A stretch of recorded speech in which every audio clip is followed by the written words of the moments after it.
Abra sua Bíblia comigo no livro de Êxodo, capítulo de número 25. Êxodo, capítulo de número 25. Hoje nós estudaremos apenas os versos que vão do 23 ao 30. Nosso estudo hoje é sobre a mesa da proposição.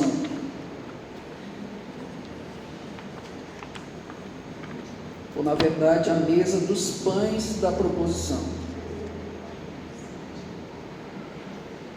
Êxodo, capítulo 25, versículos 23 a 30. Todos acharam? Diga amém. Amém. Acompanhe a leitura. O texto diz assim: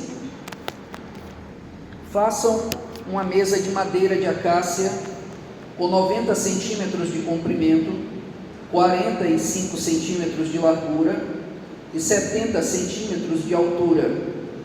Revista-a de ouro puro e faça uma moldura de ouro ao seu redor. Faça também ao seu redor uma borda com a largura de 4 dedos e uma moldura de ouro para essa borda. Faça 4 argolas de ouro para a mesa e prenda-as nos 4 cantos dela, onde estão os seus 4 pés. As argolas devem ser presas próximas da borda para que sustentem as varas usadas para carregar a mesa. Faça as varas de madeira de acácia, revestindo-as de ouro, com elas se carregará a mesa. Faça de ouro puro os seus pratos e o recipiente para incenso, as suas tigelas e as bacias nas quais se derramam as ofertas de bebida. Coloque sobre a mesa os pães da presença, para que estejam sempre diante de mim. Então, mais um pouco à frente, lá no capítulo de número 37, versículos 10 a 16, que também tratam sobre a mesa e os seus utensílios. Êxodo 37, versículo 10 em diante, diz assim: fez a mesa com madeira de acácia, com 90 centímetros de comprimento, 45 centímetros de largura e 70 centímetros de altura. Revestiu-a de ouro puro e fez uma moldura de ouro ao seu redor. Fez também ao redor uma borda com a largura de 4 dedos e uma moldura de ouro para essa borda. Fundiu 4 argolas de ouro para a mesa e prendeu-as nos 4 cantos, onde estavam os seus 4 pés. As argolas foram presas próximas da borda, para que sustentassem as varas usadas para carregar a mesa. Fez as varas para carregar a mesa de madeira de acácia, revestidas de ouro. E de ouro puro fez os utensílios para a mesa, seus pratos e recipientes para incenso, as tigelas e as bacias nas quais se derramam as ofertas de bebida. Curva sua cabeça mais uma vez, vamos orar ao Senhor. Pai eterno, nós, ainda em Tua presença, mais uma vez queremos rogar a Tua graça, para que nós possamos ministrar a Tua palavra e sermos ministrados por ela. Que o Senhor possa se fazer presente neste lugar e que o Senhor fale aos nossos corações. Nos ajuda, Senhor, pois de fato precisamos de Ti. Esse momento só fará sentido se o Senhor mesmo descer a este lugar e nos ensinar, usando-nos e instrumentalizando-nos para o louvor da Tua glória. Assim fica conosco, é o que eu te peço em nome de Jesus. Amém. Queridos, como eu tenho dito, nós já chegamos na terceira grande sessão do livro de Êxodo. O livro de Êxodo pode ser dividido, digamos assim, para fins didáticos, em 3 partes. Na primeira parte, que vai até o capítulo 15, mais ou menos, o texto do livro de Êxodo vai tratar sobre redenção. Vai mostrar como o povo de Israel foi libertado com uma mão forte além do Egito. A segunda parte, que vai até o capítulo de número 24, o Senhor nos fala acerca da sua aliança. Nós vemos o povo de Israel, já diante da presença de Deus, ali no Monte Sinai, fazendo uma aliança com o Senhor e recebendo da parte do Senhor a lei, que será o testemunho da aliança entre Deus e o povo de Israel. E a terceira grande sessão, ou a terceira grande parte do livro de Êxodo, foi a que nós iniciamos no capítulo de número 25, que trata sobre habitação. Vai mostrar, as instruções que Deus repassou aos israelitas, a fim de que estes construíssem um tabernáculo para a sua habitação, né? Então nós temos os três grandes temas: redenção, aliança e habitação. Portanto, nós estamos na terceira parte, que fala sobre a habitação, que é justamente a construção do tabernáculo. Deus chama Moisés, e Moisés agora está na presença de Deus, em cima do monte, e agora ele está recebendo as instruções para a construção do tabernáculo. Do capítulo 25 ao capítulo 40, nós vamos ver então essas instruções e como o tabernáculo foi então construído, e o texto de Êxodo vai terminar justamente com a presença de Deus enchendo o tabernáculo de tal maneira que os sacerdotes não podiam sequer entrar ali naquele lugar. Portanto, uma vez que nós já estudamos sobre as ofertas para o tabernáculo, na primeira parte do capítulo 25, e também sobre a Arca da Aliança, na semana passada, hoje nós vamos estudar sobre o segundo utensílio, ou o segundo bem móvel, que fazia parte, né, do tabernáculo, que é justamente a mesa dos pães da propiciação, ok? E nós vamos tratar então acerca disso. O meu propósito aqui é basicamente o mesmo de todas as semanas anteriores, é explicar o texto, e então depois disso, extrair alguns princípios para a nossa meditação de fé e prática. Eu tenho 2 princípios aqui para nós meditarmos nesta noite, e eu quero lembrar aos irmãos que tudo o que nós falaremos aqui é de fundamental importância. Na semana passada eu inclusive falei que, muito embora o homem tenha construído grandes coisas ao longo da história, e essas coisas têm mostrado o seu valor, a verdade é que não há nenhuma construção maior do que o tabernáculo. E eu não estou falando em termos de dimensões físicas, eu estou falando em termos de importância. O tabernáculo é a maior construção da história humana e a mais importante de todas elas. Por quê? Porque o tabernáculo foi planejado pelo próprio Deus. Embora o homem tenha construído, a verdade é que o Senhor foi o seu engenheiro e arquiteto. E nós estamos estudando acerca justamente do tabernáculo. Antes de nós irmos ao texto, eu quero de já chamar a atenção dos irmãos para uma coisa que a gente vira e mexe também vai estar falando, que é sobre os detalhes da construção do tabernáculo. Se você observar, todo o tabernáculo é rico em detalhes. São muitos detalhes que o Senhor passa a Moisés para que este pudesse então construir o tabernáculo conforme o modelo que o Senhor lhe mostrou lá no monte. E às vezes esses detalhes se constituem motivo de brigas e discussões quanto ao significado destes mesmos detalhes. Algumas pessoas tendem a querer ver nos detalhes coisas que a palavra de Deus não quer nos ensinar. Portanto, todas as vezes que nós formos estudar sobre o tabernáculo e os seus utensílios, nós devemos adotar uma postura de equilíbrio, de sensatez na interpretação dos fatos, ok? Eu digo isso porque é importante nós observarmos. Ao mesmo tempo em que o tabernáculo possui instruções minuciosas e é rico em detalhes, e cada detalhe obviamente aponta para o caráter de Deus e para a sua obra salvadora, também é verdade, por outro lado, que nós não podemos exagerar ao tentar encontrarmos significados para todos os detalhes que o texto então nos diz. É interessante porque ao longo da história nós tivemos sempre 2 tipos de pessoas diante do texto sagrado. Algumas pessoas simplesmente desprezam qualquer detalhe na interpretação. Algumas pessoas adotam uma postura de rigidez frente ao texto e acham que os detalhes não querem dizer absolutamente nada. Por outro lado, tem aqueles que querem achar significado em exatamente todos e cada um dos detalhes, como se Deus estivesse nos dando, digamos assim, uma mensagem por trás que está oculta e que caberia a nós então encontrar no texto isso. Queridos, tanto uma postura quanto a outra são perigosas. Todas as posturas dessa maneira são perigosas, porque nós estamos falando de 2 extremos. Quando você acha que o texto não tem nenhum significado nos seus detalhes, você corre o risco de não perceber a mensagem de Deus que está ali presente. Mas quando você quer enxergar significado em todos e cada um dos detalhes, você corre o risco de tirar uma interpretação do texto que o texto mesmo não quis dizer.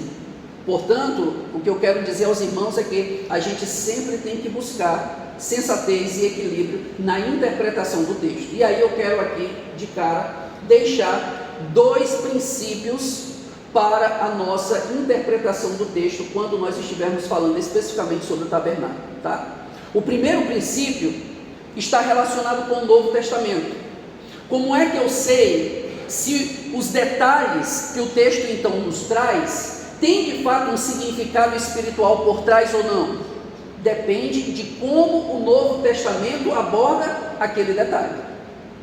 Então, se você estiver lendo o texto aqui sobre o tabernáculo, e lá no Novo Testamento, o Novo Testamento indicar que determinados detalhes do texto do tabernáculo possuem um significado espiritual, então você asseguradamente pode afirmar que tal detalhe tem de fato tal significado. Então o primeiro princípio é olhar para o Novo Testamento, como o Novo Testamento, como os autores sagrados do Novo Testamento, como os apóstolos interpretaram os detalhes que são descritos aqui por Moisés no livro de Êxodo. Esse é o primeiro ponto. Se o Novo Testamento se cala diante disso, tome cuidado, porque se nem os autores sagrados encontraram significado em um ou outro detalhe, é perigoso você querer propor um significado para este detalhe. O segundo princípio é como o próprio Antigo Testamento revela este detalhe. Há já no Antigo Testamento uma clara indicação do significado. Se o Antigo Testamento mesmo der, digamos, o significado para um detalhe, então você pode afirmar que de fato tem um significado, entende? Então eu queria deixar esses 2 princípios para os irmãos. O primeiro, como o Novo Testamento enxerga os detalhes da construção. E segundo, como o próprio Antigo Testamento, na pessoa do autor sagrado, no caso aqui Moisés, dá os detalhes, se ele já indica ou não algum significado espiritual. Dito isso, a gente pode então ir ao texto para falar sobre a mesa do Senhor. A mesa, portanto, aqui na ordem do texto sagrado, ela é o segundo móvel ou o segundo utensílio que Moisés então deveria construir. O Senhor, ele dá uma ordem para construir algo. O que é isso? Versículo 23, parte A diz: faça uma mesa. A mesa, portanto, é o objeto que o Senhor deseja que o povo de Israel construa. Depois, o que nós temos é as instruções de como o povo de Israel deveria construir essa mesa. Perceba os detalhes aí. Em primeiro lugar, essa mesa, ela deveria ser feita de uma madeira específica. Não poderia ser feita de outra madeira, porque o próprio Deus deu as instruções de que a madeira a ser utilizada era madeira de acácia. Portanto, o primeiro detalhe da construção da mesa é que esta mesa deveria ser de madeira de acácia. Segundo, nós temos as dimensões da mesa, no verso ainda de número 23, o texto diz: faça uma mesa de madeira de acácia. Quais são as medidas? 90 centímetros de comprimento, 45 centímetros de largura e 70 centímetros de altura.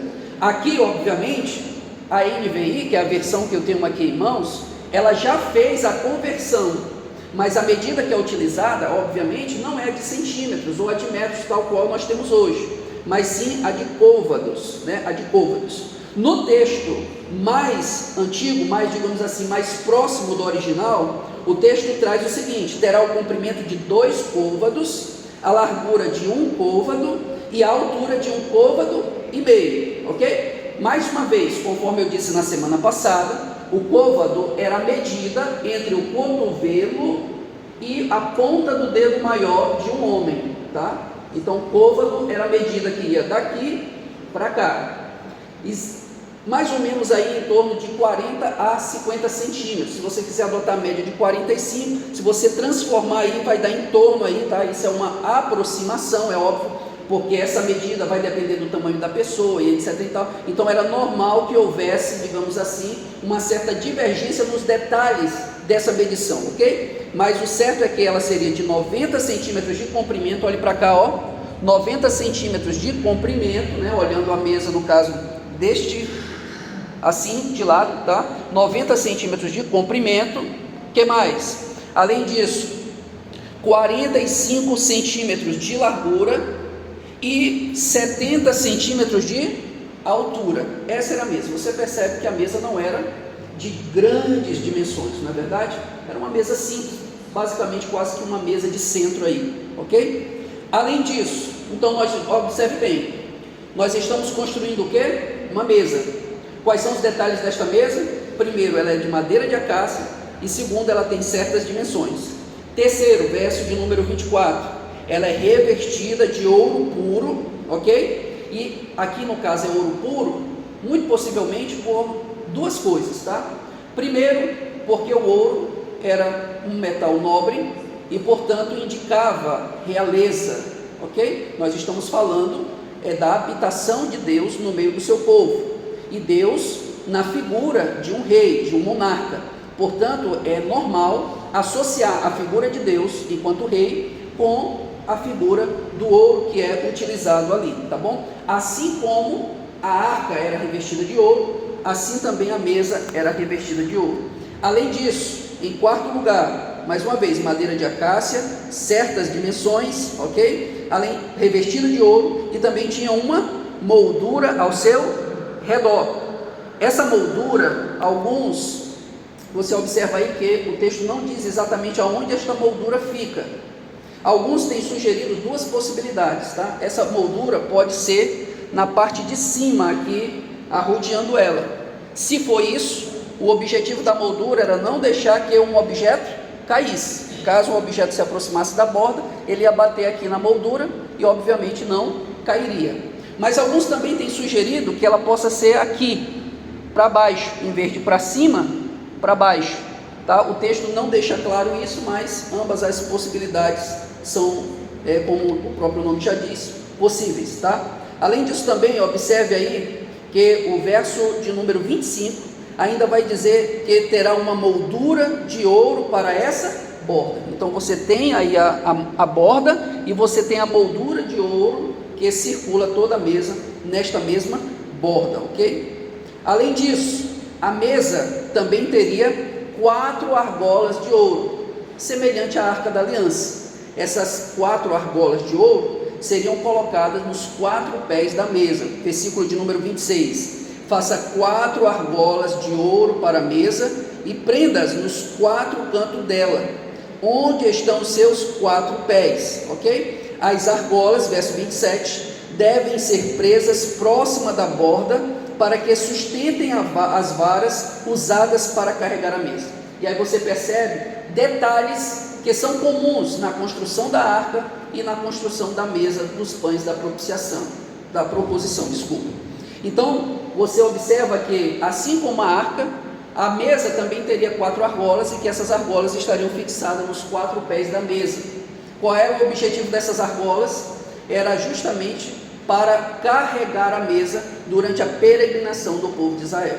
Os irmãos sabem que o povo de Israel não ficou parado, digamos assim, o tempo todo. O povo de Israel peregrinou no deserto durante 40 anos. Logo, todas as vezes que o povo de Israel precisava se deslocar de um local para outro, conforme a orientação divina, o povo de Israel tinha que desmanchar ali, todo o tabernáculo, teria que desmontar para levá-lo até o novo local e lá montá-lo novamente. E o transporte que era feito justamente a partir do uso das argolas e das varas que ficavam então colocadas. A diferença aí entre a Arca da Aliança e a mesa dos pães da proposição é que enquanto a arca, as varas ficavam fixas o tempo todo na Arca da Aliança, na mesa da proposição não. Você pode observar que elas não ficam o tempo todo presas à mesa. Veja o versículo 28. Faça as varas de madeira de acácia, ou seja, o mesmo material da própria mesa, revestindo-as de ouro puro, com elas se carregará a mesa, ok? Versículo 29 vai trazer então os utensílios que devem estar sobre a mesa. Sobre a mesa deveriam estar os seguintes utensílios, veja aí, versículo 29: faça de ouro puro os seus pratos e o recipiente para incenso, as tigelas e as bacias nas quais se derramam as ofertas de bebidas, ok? Então nós temos aqui basicamente 4 itens, tá? Os pratos, obviamente para se comer, né? Além disso, o recipiente para incenso. Perceba que haveria incenso não só no altar do incenso, que a gente ainda vai estudar mais para frente, mas havia incenso também na própria mesa dos pães da proposição, ok? Só que obviamente no altar do incenso havia uma quantidade de incenso muito maior, ok? Lá era o altar principal do incenso, mas na mesa dos pães da proposição também tinha um pouco de incenso lá, ok? Além disso também, além de pratos, o recipiente do incenso, havia também tigelas e bacias, que deveriam ser mais ou menos jarras. Essa deve ser talvez a interpretação mais adequada do original. As jarras seriam usadas para as ofertas de bebidas, ou ofertas de libação, ok? Que eram feitas obviamente fora da tenda do encontro, era feito na verdade fora do lugar santo, era no pátio externo, mas eram guardados esses utensílios justamente na mesa dos pães da proposição, tá? E no versículo 30 nós temos aí mais uma coisa que deveria estar sobre a mesa. Além dos pratos, recipiente, tigelas e bacias, deveria ter também sobre a mesa os pães da presença, ou pães da proposição. Proposição aqui indica na presença de Deus, ou seja, os pães estariam o tempo todo diante da presença do Deus maravilhoso que habita ali no tabernáculo. E o texto deixa claro que o propósito é para que os pães estejam sempre diante do Senhor, ok? Na verdade, creio eu que mais importante do que a mesa são os pães da presença, são os pães da proposição. Pode observar que a mesa é conhecida como mesa da proposição justamente por causa dos pães, porque na verdade são os pães que devem estar constantemente diante da presença de Deus. Estou dizendo com isso que a mesa não tem importância? Não, a mesa é importante, porque faz parte dos utensílios que, digamos assim, mobiliam o tabernáculo. Mas eu estou dizendo que talvez mais importante do que a mesa seja os pães da proposição, e eu vou explicar por quê. Aqui no texto de Êxodo 25, assim como também em 37, nós não temos o indicativo de mais detalhes sobre os pães da proposição, mas nós temos um texto lá em Levítico, capítulo de número 24, veja aí comigo por favor, Levítico capítulo de número 24,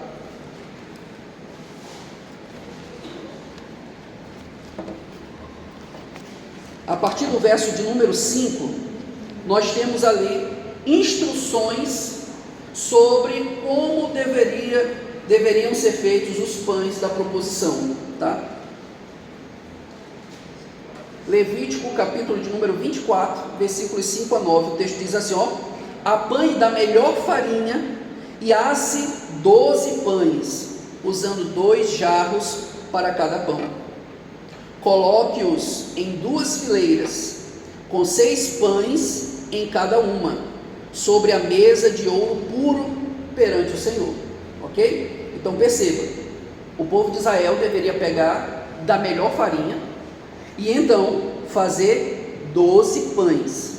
Os pães seriam aí no caso assados e deveria ser na medida de 2 jarros, ou 2 décimos de uma efa, né? Ou seja, 2 medidas, né, de capacidade para uma efa, que seria mais ou menos aí de 20 a 40 litros, mais ou menos aí o volume dos pães, tá? Eles deveriam ser colocados em 2 fileiras. Quando você pesquisa na internet uma imagem sobre a mesa dos pães da proposição, algumas delas colocam os pães assim, enfileirados de fato, né? 6 aqui e 6 do lado, formando os 12. Mas algumas outras imagens mostram os pães empilhados, 6 aqui e 6 aqui do lado, entende? Nós não temos ao certo um indicativo exato de como os pães deveriam ser colocados. O original do texto pode indicar tanto uma como outra possibilidade, tá bom? Isso daí é apenas um detalhe. Mas o certo é que esses pães deveriam ser colocados sobre a mesa, conforme diz o verso 6, né, de ouro puro perante o Senhor. E junto a cada fileira, coloque um pouco de incenso puro como porção memorial para representar o pão e ser uma oferta ao Senhor preparada no fogo. Então, qual era a função do incenso ali na mesa dos pães da proposição? Era justamente mostrar que os pães da proposição estavam sendo oferecidos a Deus, como, né, digamos assim, um sinal, ok? Que nós vamos ver daqui a pouco o que significava isso, tá? Mas os pães da presença ali estavam sendo oferecidos por Deus, assim como também estava sendo recebido pelo povo, ok? Além disso também, verso de número 8, esses pães serão colocados regularmente perante o Senhor, ou seja, todos os dias deveria haver pão sobre a mesa.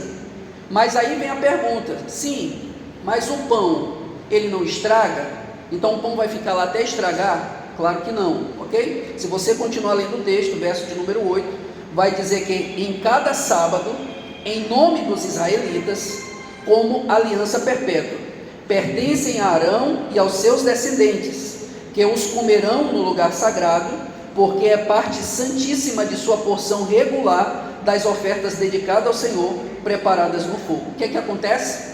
Toda sexta-feira, ok? Eles não poderiam fazer esses pães no sábado, porque isso se configuraria quebra do sábado, ok? Porque é um trabalho. Então, toda sexta-feira, os sacerdotes fariam os pães, de acordo com as instruções dadas aqui em Levítico, ok? E no sábado, eles comeriam os pães da semana anterior e fariam a reposição de novos pães para a próxima semana. Era assim que funcionava, ok? De forma que todos os dias deveria haver pães sobre a mesa da proposição. Só um detalhe, queridos. Quando falamos sobre o pão, sobre a mesa do pão da proposição, não pense você no pão que nós temos hoje, aquele pão francês gostoso, né? Ou aquele pão massa fina, no formato que nós temos, né? Não, não é assim, tá? Não é assim.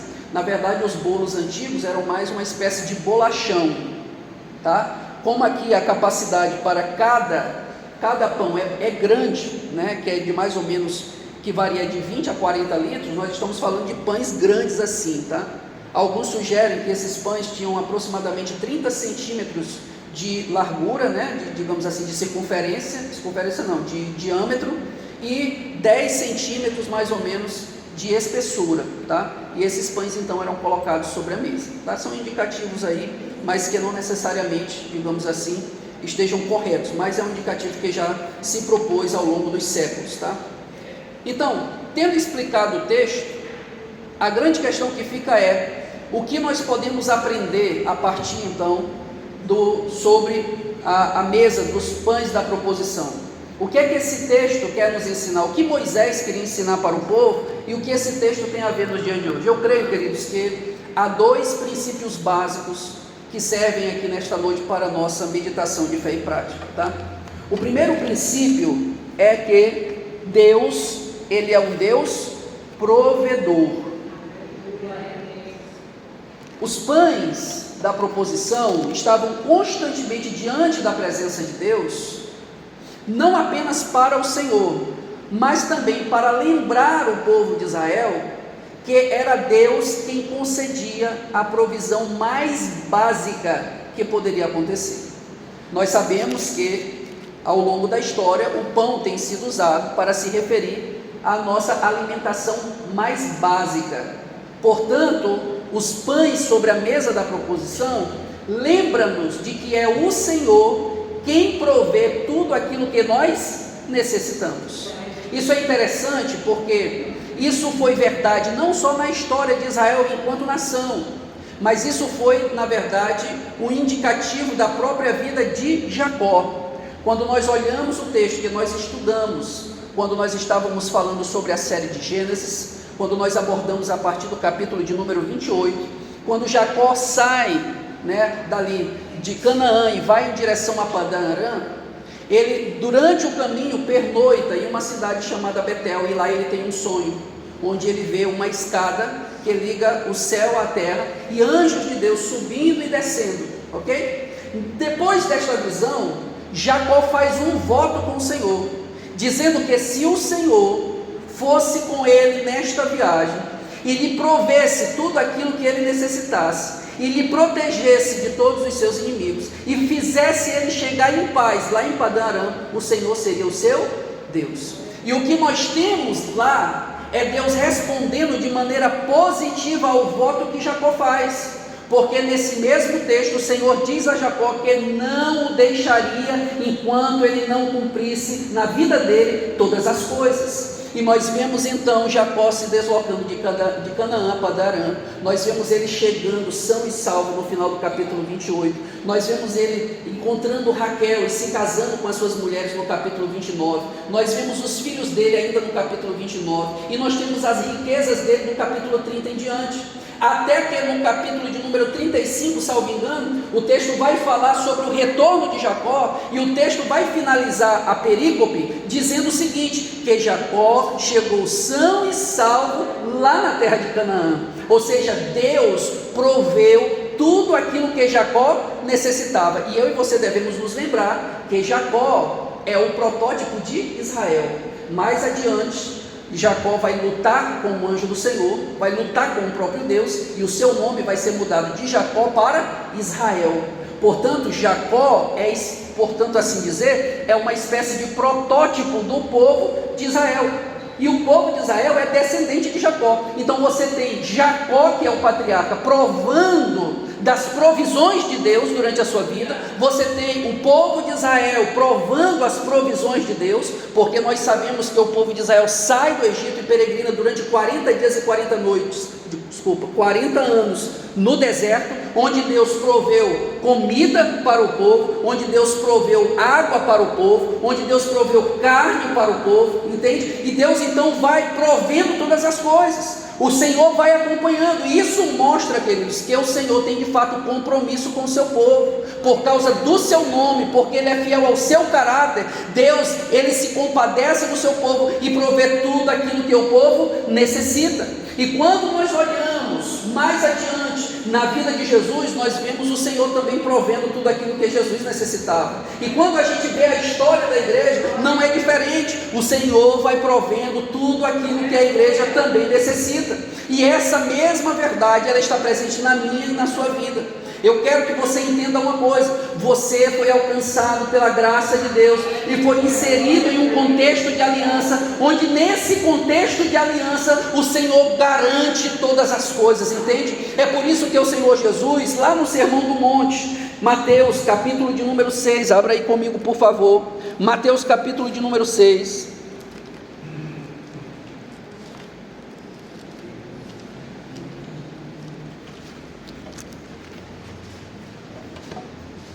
em Mateus capítulo de número 6, verso 25 em diante, o Senhor Jesus vai falar sobre as preocupações da vida.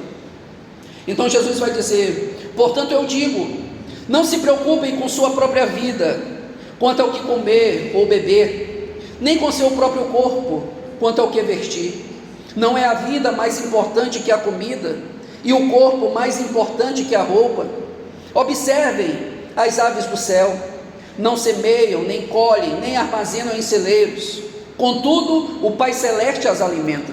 Não tem vocês muito mais valor do que elas? Quem de vocês, por mais que se preocupe, pode acrescentar uma hora que seja a sua vida? Por que vocês se preocupam com roupas? Vejam como crescem os lírios do campo, eles não trabalham, nem tecem.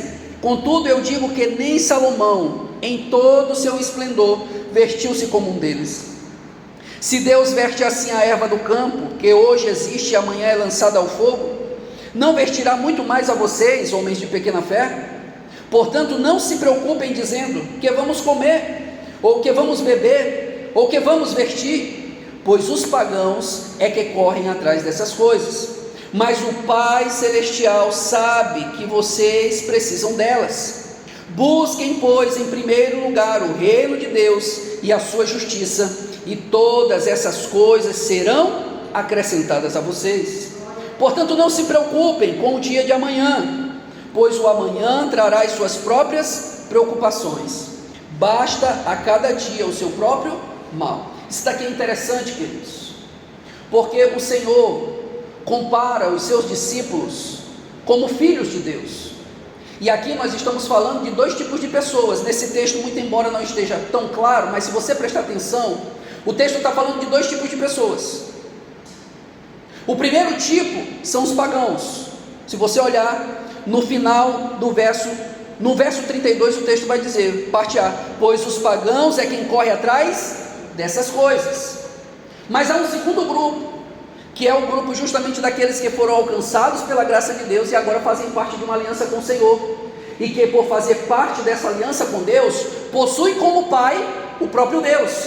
E quanto a este grupo, veja o que é que Jesus diz, verso 32, parte B, mas o Pai Celestial sabe que vocês precisam delas. Em outras palavras, o que é que Jesus está ensinando?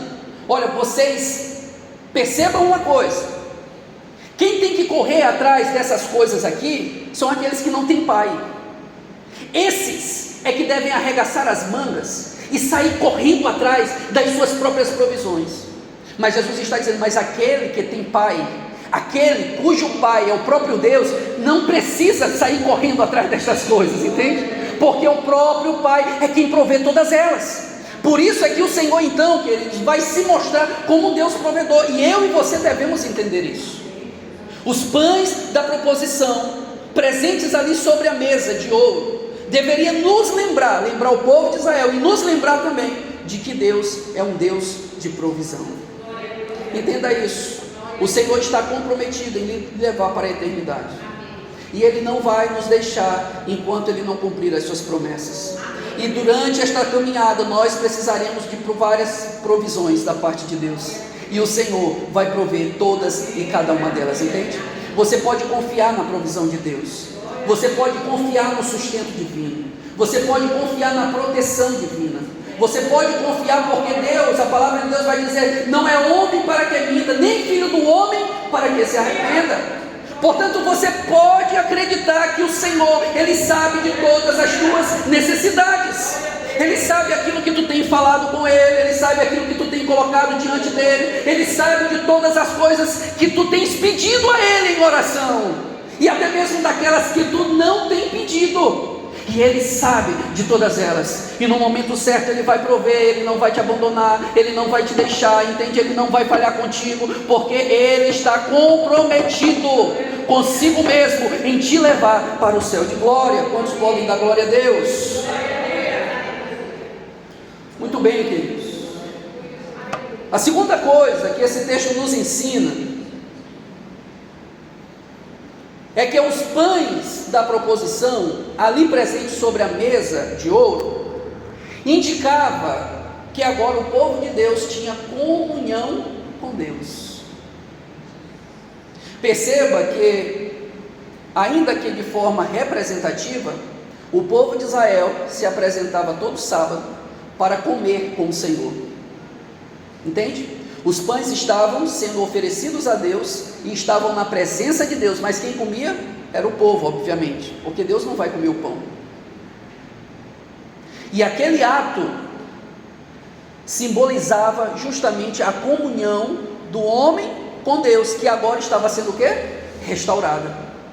Estar, pois, à mesa é uma figura de comunhão. Talvez hoje isso não tenha, digamos assim, tanta força. Nós costumamos sentar em mesas com pessoas às vezes que sequer conhecemos. Às vezes você chega em um restaurante e aí não tem mais nenhuma mesa só. É claro que sempre quando a gente vai em um lugar, a gente procura logo uma mesa que não tenha ninguém, a gente vai lá e senta, mas nem sempre isso é possível. E às vezes quando você vê que todas as mesas estão ocupadas, você chega para uma pessoa num espaço público e diz, posso sentar nessa mesa? Você vai lá e senta com ela, não sabe nem quem é ela. Pode ser um criminoso, alguém pode tirar uma foto e dizer que tu estava com um criminoso. Então hoje, essa ideia de sentar à mesa não tem tanto peso. Mas deixa eu lhe dizer uma coisa, no mundo antigo, ninguém sentava com um desconhecido, ninguém sentava com um homem de má índole. O maior exemplo disso está lá em Gálatas, quando Paulo vai falar sobre um episódio em que ele reprovou duramente a Pedro. O texto diz que estava Paulo, Pedro e alguns gentios comendo, tendo comunhão, quando Tiago, líder da igreja em Jerusalém, Tiago, irmão do Senhor, manda um grupo de irmãos de Jerusalém até esse local. Quando os judeus, os cristãos judeus entram, o que é que Pedro faz? Opa, se afasta dos gentios, para dizer o quê? Eu não tenho comunhão com esse povo. Pedro não queria ser criticado, então Paulo reprova duramente a Pedro, entende? Portanto, sentar à mesa com alguém indicava comunhão. Portanto, a mesa dos pães da proposição indica que o homem agora tem comunhão com Deus. E aí você tem que se lembrar que o homem perdeu a comunhão com Deus lá no Éden. Quando Adão e Eva comem do fruto, eles são expulsos da presença de Deus. Mas o Éden, que era a morada de Deus, estava lá com todos os seus frutos, e Adão comia na presença do Senhor. Quando ele é expulso do jardim, o homem, portanto, é também expulso da mesa de Deus. O homem é expulso da presença do Senhor. O homem perde a comunhão com Deus. E agora, no tabernáculo, a mesa então restaura a comunhão entre Deus e os homens. Agora perceba uma coisa: essa comunhão, ela é parcial. Essa comunhão ainda não é a comunhão final e perfeita. Por quê? Porque agora, no tabernáculo, no Antigo Testamento, o povo vai comer com Deus apenas de forma representativa. Os sacerdotes é quem come o pão diante da presença de Deus, representando quem? O povo. Portanto, isso aponta para uma ocasião mais plena e final, que é onde? No Novo Testamento. Quando Jesus então vai falar com os seus discípulos na última ceia, ele está à mesa com os seus discípulos, ele diz o quê? Desejei muito comer essa Páscoa com vocês, entende? Ou seja, o Antigo Testamento, na figura da mesa dos pães da proposição, apontava para um clímax muito maior, porque é em Jesus que agora todo homem, não só os sacerdotes, não só o povo de uma maneira representativa, mas todos nós somos chamados à mesa do Senhor. E isso obviamente aponta para a Santa Ceia, porque é na ceia que nós nos reunimos em torno da mesa e estendemos a nossa mão sobre o pão e sobre o vinho, e assim reafirmamos a nossa comunhão com Cristo. O próprio Deus, presente na pessoa maravilhosa de Jesus Cristo, através da presença gloriosa do Espírito Santo, está à mesa conosco todas as vezes que nós nos reunimos com Ele. E obviamente isso aponta também para a volta de Cristo, porque Jesus mesmo disse que o seu povo deveria comer do pão e beber do vinho, e que ele não mais beberia até que ele voltasse, e ele então tivesse essa refeição na glória conosco, entende?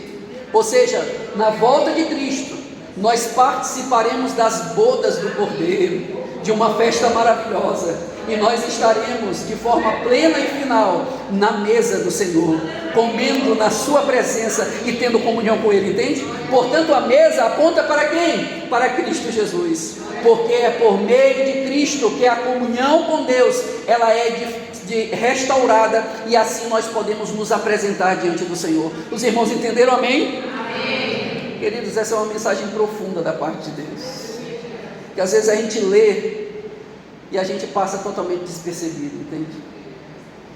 Portanto, não esqueça, é tanto o Senhor quem provê tudo aquilo de que você necessita, como é por meio de Cristo Jesus que nós temos de fato comunhão com Deus. É em Cristo que nós nos aproximamos e participamos da ceia do Senhor. É em Cristo que nós sentamos à mesa e compartilhamos do mesmo pão e do mesmo vinho. Que Deus em Cristo nos abençoe em seu eterno amor, e que você possa cada vez mais crescer na graça e no conhecimento em Cristo Jesus. Com sua cabeça, feche seus olhos e oremos ao Senhor. Deus eterno, somos gratos a Ti, Senhor, porque o Senhor tem falado poderosamente aos nossos corações nestes últimos dias. Na semana passada, enquanto estudávamos sobre a Arca da Aliança, e agora, Senhor, de igual forma, quando tratamos acerca da mesa do Senhor. E o Senhor tem se mostrado de fato um Deus que provê todas as coisas. Todos nós aqui, Senhor, por maiores que sejam as dificuldades de nossa vida, temos experimentado a Tua provisão. O Senhor é um Deus que tem estado presente em nosso meio e tem nos guiado com a Tua mão forte. O Senhor tem provido, ó Deus eterno, a nossa alimentação, assim como também tem nos protegido de todos os nossos inimigos. O Senhor tem garantido que a nossa caminhada seja uma caminhada segura, e que, ó Deus eterno, o Senhor também tem nos guardado até o dia da Tua vinda. Agora, Senhor, também Te agradecemos, porque, ó Deus eterno, a mesa dos pães da proposição simbolizam também, ó Deus eterno, a comunhão do homem para contigo, que é restabelecida na pessoa maravilhosa de Cristo Jesus. A mesa aponta para a ceia do Senhor e também para as bodas do Cordeiro, quando nós, ó Deus eterno, de forma final e definitiva, nos assentaremos à mesa e, ó Deus eterno, de fato, comeremos em Tua presença maravilhosa. O Senhor tem chamado um povo para uma vida de comunhão contigo, e nós Te agradecemos, Senhor, porque tudo isso é graça vinda da Tua parte. Foi o Senhor, ó Pai eterno, que veio ao nosso encontro. Foi o Senhor quem nos convenceu, foi o Senhor quem nos guiou, ó Deus eterno, ao arrependimento, e é o Senhor que tem, ó Deus eterno, guiado as nossas vidas. Continua nos abençoando e ser conosco, é isso que nós Te pedimos e por fé Te agradecemos. Amém? Glória a Deus. Queridos, vamos louvar a Deus mais uma vez? Vou chamar aqui a Ana Marilza para louvar a Deus com o hino. Venha. Não adianta balançar a cabeça, não, vem aqui. Está sem voz. Está sem voz? Então vem, se tem voz, canta. Vamos louvar a Deus com o hino ainda?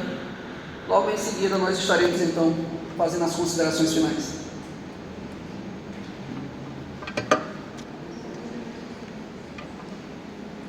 Não? Então vem cá, mais uma vez aqui, louvar a Deus. Vem.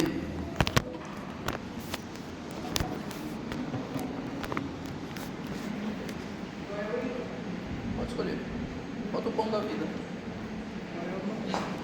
Não é 328, não é?